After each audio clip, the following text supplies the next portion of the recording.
once safely on shore, we found out that the island was called Malta.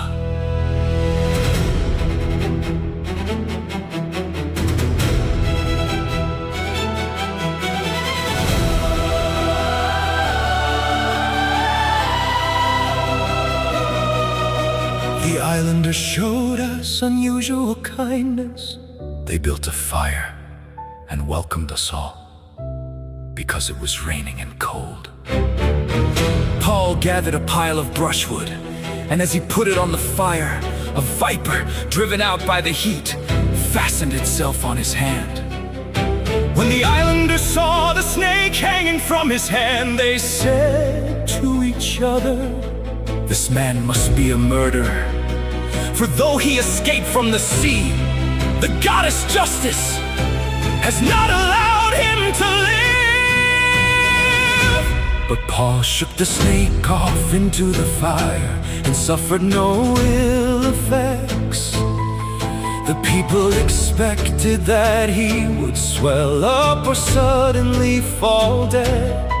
But after waiting a long time and seeing nothing unusual happen to him, they changed their minds and said he was a god. There was an estate nearby that belonged to Publius, the chief official of the island. He welcomed us to his home and showed us generous hospitality. For 3 days, his father was sick in bed, suffering from fever and dysentery. Paul went in to see him and after prayer, placed his hands on him and healed him. When this had happened, the rest of the sick on the island came to Paul and were cured. They honored us in many ways, and when we were ready to sail, they furnished us with the supplies we needed.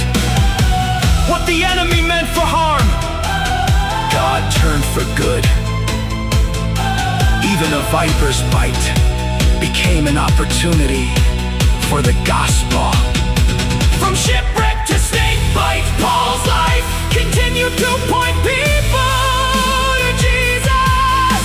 God's protection and power were clearly seen, even in the most unexpected places.